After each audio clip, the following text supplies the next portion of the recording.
Hello guys welcome to my vlog this is me Saraswati Rana. अब म जस्तो अल्छी पर्सनले के नै गर्न सक्छ र न आफ्नो बर्थडे भएको लिटरली 10 दिनपछि हजुरहरूलाई चाहिँ आफ्नो दिलले दिएको गिफ्ट सो गरिरहेको छु। सुरुमा रहेको चाहिँ यो बुके एकदमै राम्रो छ होइन, तर जति एक्सप्रेसनमा देखाएँ त्यति पनि लागेन, किनकि मलाई हेर्न मात्र मनपर्छ कि यस्तो बुकेसुके पर्सनली राख्नु मन पर्दैन होइन। अनि त्यसपछि चाहिँ यो चक्लेट, एकदम चक्लेट त यति धेरै पठाएको थियो नि त्यसले, अनि मलाई चाहिँ बहुत मन पर्यो चक्लेट चाहिँ। उसले चाहिँ चक्लेट दिएको दिन चक्लेट, यो रोज डेको दिन रोज पठाएको थिएँ। अनि पछि फोन गर्दाखेरि भनिरहेको थिएँ कि अनि त्यसपछि चाहिँ अरू चाहिँ त्यति छैन है, फेरि धेरै एक्सपेक्टेसन नराखौँ होला। अनि त्यसपछि यो काँठा होइन, यो काँठा देख्न बित्तिकै मलाई जलेबी याद आएको थियो कि लिटरली जलेबी याद आएको थियो।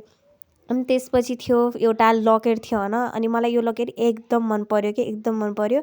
यति मन पर्यो कि मैले यो भिडियो गराउने बित्तिकै त्यो कागजबाट निकालेर डस्टबिनमा कागज फेकेर घाँटीमा लगाइसकेको थिएँ।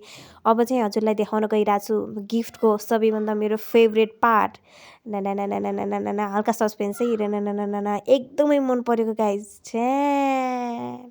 Every girls dream. अब हजुरहरूको हो कि नै थाहा भएन, तर मेरो चाहिँ हो नि। Although I have a gold earrings, तर पनि मलाई यस्तो इयरिङ्स चाहिँ मलाई बहुत मनपर्छ। म लगाउने कहिले होइन, फेरि त्यही पनि अब दिएपछि त राखिहाल्नु पऱ्यो नि होइन। अनि त्यसपछि मलाई चाहिँ एकदमै मन पऱ्यो है यो जुन टपको छ नि, जुन सानो सानो कलरफुलहरू छ नि, त्यो त झन् मलाई एकदमै मन पऱ्यो।